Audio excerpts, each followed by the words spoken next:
Welcome to Canonical. I'm James Shao, and I'm joined by Iad Darris and Sam Spieler. Yo. Hello. Today we are continuing our discussion of Rodham by Curtis Sittenfeld. It's the second book in our series, Alternate History, Alternate Reality. If this is your first time joining us, we are on Reddit and on social media at Canonical Pod. Next week, we will have our final discussion on this novel. We hope you'll join us for that one as well. So I want to offer kind of summary statement here, and you guys can tell me if you agree. I think that this novel, when you look at it from a broad perspective, is built upon contradictions. It promises you some sort of interiority to Hillary that ends up reading pretty much exactly like her public persona. And it's alternate history, but what we read in the pages are pretty much the same as the reality we live in. And I think the most important contradiction is I think that Sittenfeld wants to rehabilitate the image of the politician, but Sittenfeld never really takes a look at her politics in any detail. Now, I don't think that contradictions are necessarily damning. I think in a novel, resolving contradictions can be an artistic achievement, but I'm not sure if that's the case with this novel. I agree. I think if Hillary's interiority revealed that it's either wildly different from her public persona or that it's remarkably similar to her public persona, but here's why that's interesting, I think that would have been fine. But I think what we get instead is an interiority that I wouldn't call vapid, but not really remarkable either. I think it's an interiority that complains about the term cellulite and daydreams about a man who constantly lets her down. And that's kind of what we get from this. There is a little more than that, but not a whole lot. I agree that there are these contradictions, and I think they are kind of interesting. But for me, I think they can be explained away, which makes it less interesting. And the way I would explain it away is Curtis Sittenfeld is a Hillary superfan. And we talked about fan fiction in the last episode. And I think, that kind of, for me, explains away these contradictions in a way. Because how would a superfan write a book about someone they love who's a public figure? Well, this is how, So, yeah, you don't really talk about her politics because her politics are pretty icky. And if you are a super fan of Hillary Clinton, you don't really want to get into that Iraq vote. You probably will want to humanize her and focus on the personal side of things. I think it's interesting that you turn to Ron Charles and his Washington Post review in the last episode when we were talking about the interiority of Hillary Clinton, because I think he says something else which is actually quite useful for understanding why that contradiction doesn't matter. At the beginning of his review, he says this. He says, "This isn't just fiction as fantasy, it's fiction as therapy for that majority of Americans who voted for Clinton in 2016 and are now sick and unemployed under the current calamitous administration." That, to me, I think clarifies that contradiction because it shows you what the novel is meant to do. This is not meant to provide new information or a detailed take on Hillary. This is meant to be therapeutic. And I think reading the novel as somebody who is either a Hillary fan, or at least somebody who prefers Hillary to Trump, is gratifying in a very simple way. And I think when you understand the novel on those terms, it's clear why we don't have more of her politics or more of the details of her interior life that we might have wanted, because those things don't gratify. Hearing that explanation makes me think of watching a show that ends, and it ends in a disappointing way, but it's over. And then years later, the writers decide, you know what? People didn't like that. Let's do a revamp just of the last 3 or 4 episodes. And that's what we end up with. They're doing a J.K. Rowling. Magicians always pooped, but they magicked it away. Right. Do you know what I mean? It's not satisfying to offer fan service at that stage. Yeah, I see what he means, that this is therapeutic. And I don't think he's wrong. but that explanation feels worse to me, I guess. Disappointing, I guess. I think why it works for me to some degree is there is a sense that we get from the Donald Trump presidency that the American political system is fucked. And the voters are not willing to elect a competent person, and presidents are willing to do whatever it takes to get power. And I think what's gratifying about Rodham is it shows you a person who is competent and wants to succeed because she is competent. And the reality where that happens is satisfying to people who are worried about the future of our country. And that's the kind of gratification that the book promises and delivers in some respect, but I don't think that is the kind of delivery that will satisfy a lot of readers. I think that encapsulates my problem even more, though, because that is breaking from reality in a way that is not helpful. By omitting the truths, the facts, I get that this is fiction, and that's fine. But if you're taking this as therapy by saying, well, here's what not just could have happened, but maybe should have happened, now we're going in a direction of not very helpful because, again, the politics have been removed from this. So all we're seeing is a figure that could have won and maybe should have because of merit, but we don't really see those merits. Well, I don't disagree with you, but I think what you're talking about here is still a little bit different from what the novel might try to do. And I think what you're saying is it's not helpful, but I don't think that the novel wants to help anybody. I think the novel exists for the people who want to feel good to feel good. And this is something that I think I want to talk more about is how valid a reason for a novel existing that is.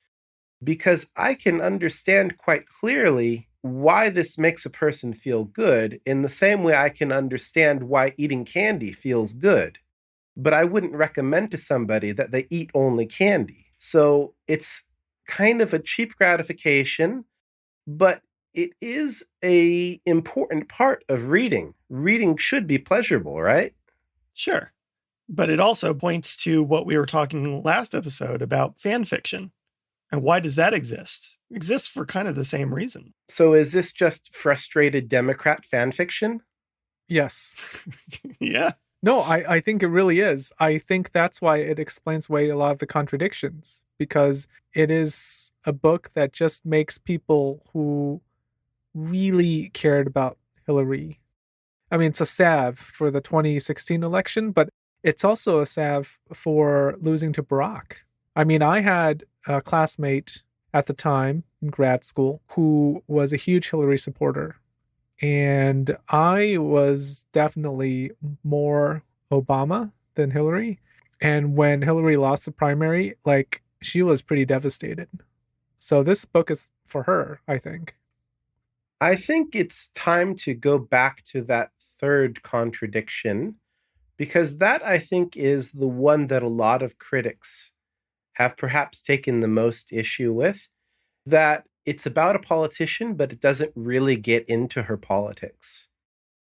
And I think a good way to approach that topic is to look at a review written by Andrea Long Chu. She compares the real life political record of Hillary Clinton to the absence of detail about those political decisions that we find in this novel. And at the end of her review, Chu concludes, then again, in order to care about any of that, and Chu is talking about these political things in Hillary's records, you would first need to care about politics. Rodham does not. It is an unpolitical book by an unpolitical author about, for all her ambition, an unpolitical person, one who is manifestly uninterested in justice beyond her own professional rewards. This, I think, is perhaps true.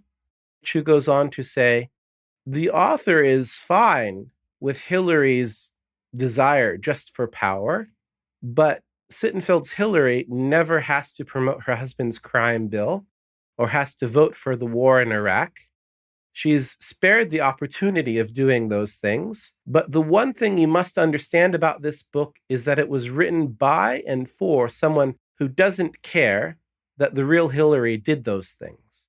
So I think it's quite clear that Rodham, the novel, and Sittenfeld are not engaged with politics in the way that Chu is engaged with politics.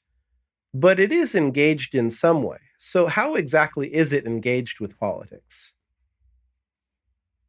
It seems clear to me that Sittenfeld has done a lot of research. She has read books about Hillary. She has possibly spoken to people about Hillary and other political figures. But what is not clear is why this has been distilled the way it has been distilled.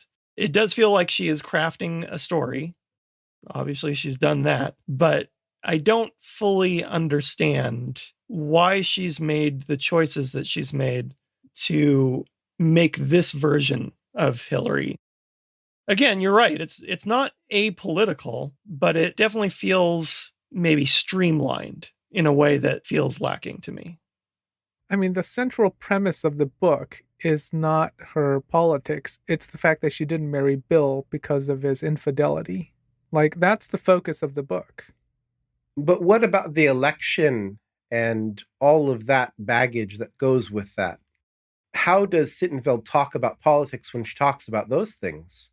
I think it is very similar to if you were to write a book about another person who got a promotion at a job or was made a CEO, in that it is about politics because Hillary is a politician, but it's not about politics in that it's about the policies. So it's a story about a woman who, because she never marries this man, becomes a very successful woman. Whereas in another timeline, she did marry this man and she has become less successful. That's how I understand it.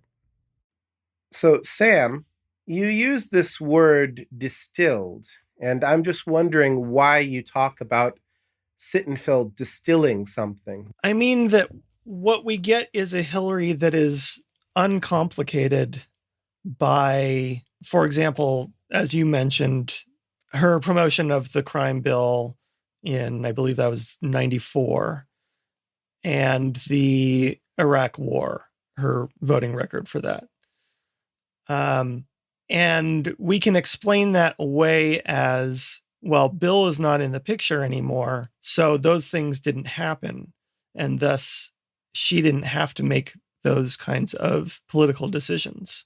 But instead, we do get some decisions that approximate some bad political choices, but they don't really get it fully explored. In the last episode, we talked about one of the big cruxes of this book, which is how, in her decision to run for Senate, she ends up shutting down the campaign and political life of the very real figure, Carol Moseley Brown.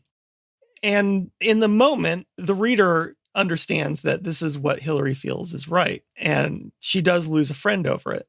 It's not until later that she realizes that it is a racial issue because everything of this nature is a racial issue.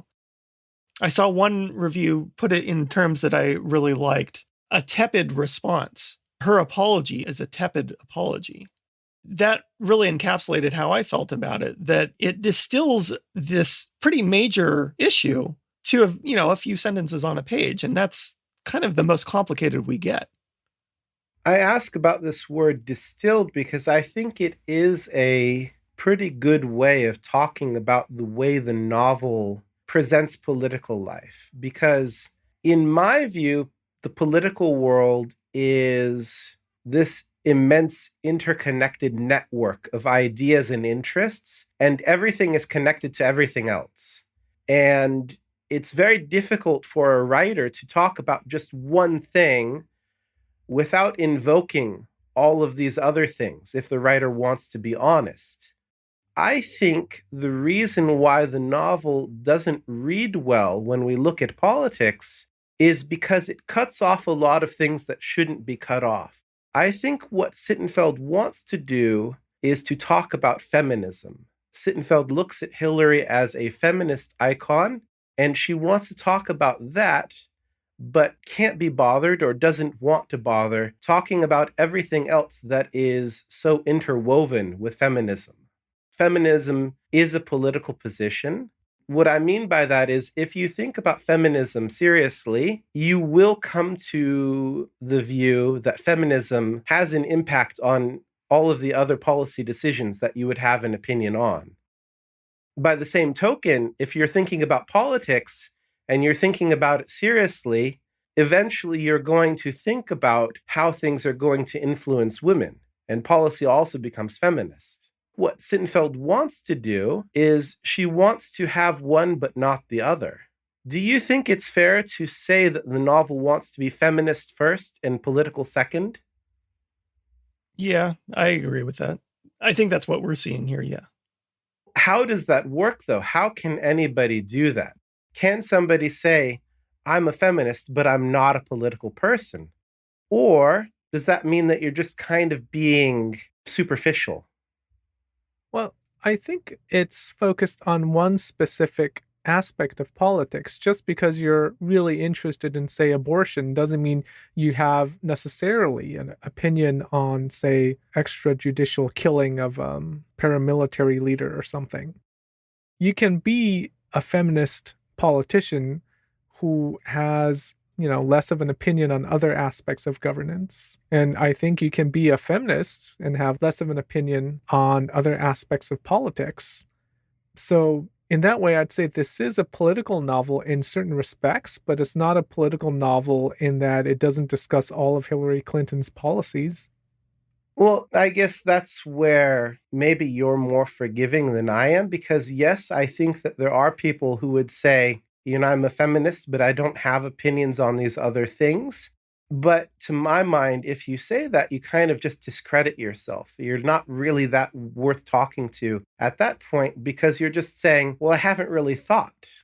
All of these things depend on each other. They're all contingent on each other. So to say, well, I only care about feminism, so therefore I only really care about this novel when it comes down to whether or not a woman gets elected as a president is a very, very superficial opinion and a superficial way of writing and enjoying fiction. I don't know if I totally agree. I think in a novel or any work of art, you have to limit yourself somehow. And even in a project where you take on a sort of like a real person fiction of a very well known political figure, I don't think you can take on all possible political stances. So if Sittenfeld really wants to concern herself with feminism, I'm not so inclined to disparage her. I think that's fine. I think the problem is even the feminist aspect of the book isn't especially considered. It's just like a celebration in a way, like a wish fulfillment exercise, which makes it sound really like I'm hammering the book because I'm not. I think it's a good book, but it's a feminist wish fulfillment exercise. The problem I have is it's not even really seriously exploring feminism. I mean, what does it actually say about feminism? I guess we're kind of coming at the same position from two sides. Like, what I'm saying is anything that you could do to enrich this novel in terms of its feminist position would simultaneously necessarily enrich its political position. If we talked more about what real life Hillary means as a woman being president, we would have to really talk more about what her political positions are. Absent that, the feminism is going to remain shallow. You're just going to say, hey, she deserves the job because she's a woman, rather than saying maybe because she's a woman, perhaps she would be less militaristic than a man would be. But then you'd also have to say, well, perhaps not because she voted for the war in Iraq. Maybe that part of a feminist agenda is bunk. It makes it more complex and interesting. Or if we talk more about Carol Moseley Brown, does it matter if it's a woman getting the job, or does it matter more if it's a Black woman getting the job? Like, that calculation, I think, is part of the novel, but it could have been much more. And then having that extra racial politics aspect of it would make it even more interesting.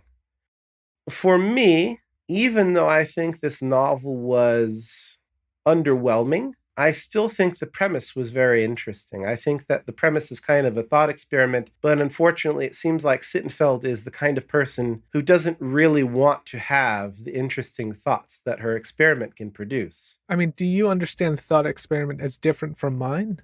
To me, this book is really about how, in this book, because she doesn't marry Bill, she's able to find political success. And in real life, she does marry Bill and she's unable to find political success. So the choice to not marry a man, but specifically, I guess in this case, Bill Clinton, is what determines success. And that's a very feminist point of view. I mean, a certain wave of feminism, but it's a feminist point of view. And that's what underpins the novel. Is that your understanding of this thought experiment? The premise that I mean being interesting is the fact that Hillary Clinton lives and breathes and is a controversial figure, and we are going to fictionalize her while she's here to see it. That's what I'm interested in. So it's the real person. It's the real person fiction aspect. Yes, maybe my inner slash fic guy is coming out, but like that's what is interesting to me, because this is, despite me criticizing it pretty thoroughly now, it is a competently written novel. I think Sittenfeld has a point of view, but it would be so much better if a writer like Chu wrote this novel. I guess that's my point of view, because where Sittenfeld takes it is just the first step.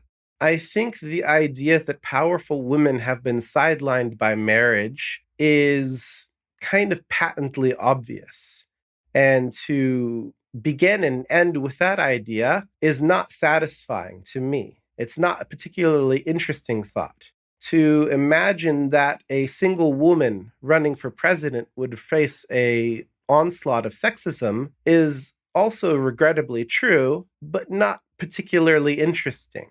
But even while I say it's the first step, I still go back to Ron Charles and the idea of the novel just being kind of gratifying. Is there space in the world of fiction for this type of political engagement? I think there is space for it, but that is kind of my biggest problem with this, is that I feel like this book is for people that see themselves as political to a point, kind of like you were talking about earlier. But my fear is that it just reiterates that exact problem, that it appeals to people who seek out the confirmation without going any deeper, without exploring why things are the way they are, or why, like, the deeper complications of a person or their personal politics. Earlier, I had asked you guys if this was just frustrated Democrat fan fiction, and you guys said yes. Can it be that and also literary? Well, I think I made the point in the last episode that it was literary, in that it is a well-written work. Not perhaps literary in the sense of intellectual, academic literary work that we would associate with a more accomplished writer like Morrison, say, who we always end up citing, or at least I do. But literary in the sense that there are a lot of writers of literature who write very well and write realist fiction in most cases. Right. But there are a lot of genre writers who write very well as well. Yeah. I mean, you talked about this as a romance novel. Why not just call this genre fiction? I have no issues with that. I don't think that precludes it from being literary. But why is it literary besides her being a good writer? Well, I think that's one of the determining factors of whether or not something's literary. I don't think it's the only determining factor, but I think one determining factor of whether or not something is literature is it has to be well written. Otherwise, it's not very good literature. I mean, people would discount it. And well written, I don't just mean technically. I think being a technically good writer means a lot of different things. Like, a lot of genre writers are technically good at plot. Literary writers tend to also explore conflicts, the inner lives of people, And I think that's where this book falls short. But you can see that she is capable of it. She just doesn't do an especially good job in this book of exploring the inner lives of Rodham. This is a throwback for old-time canonical fans. In our Afrofuturism series, we read Mumbo Jumbo by Ishmael Reed. And as I recall, James, you said in that episode that you thought it was not a well-written book. And I think I agree, but there is clearly a sense that it is literary in terms of its thematic intent. And with this novel, I think that it's technically well written, but its thematic intent is dubious. That's the reason why I'm hesitant to call it literary, because I think the thematic intent is really the threshold. That's the deal breaker. It's not whether or not it's well written. That to me is nice to have, but the thematic intent is really the must have. I think I'm more forgiving in that I am willing to call something, if not literature, at least literary, because I would draw the line there. I think a book with a premise that makes you think a bit is literary. Like literary aspirations. Sure, yeah. I think that crosses this line. Like, because of the premise that makes it literary, it doesn't make it literature. It has a flavor of literature. I mean, you would never teach this book, right? That for me is one of the big questions I would ask if I were to say, should this belong in any kind of canon? The answer is no. Like, there's no canon that would ever include this book. So it's not literature. But in terms of literary fiction that we have nowadays, yeah, I'd include it. Like, what would you even teach about this book? Me looking to check up if anyone is teaching Rodham. It's only been 2 years. 2 years is not much time, Sam. Yeah, I'm not going to look too far. I could see it being. I think I agree. No, I'm agreeing with James, but I'm trying to be contradictory at the same time, and it's not really working. I think I'm just getting tired. All right, we'll stop here. Thank you for listening. If you would like to talk to us about Rodham, you can find us on Reddit or on social media at CanonicalPod. You can also leave us a nice review on Apple or your podcast platform of choice. Next week, we'll be back with another in-depth discussion of this book. Till then, happy reading. We'll talk to you soon.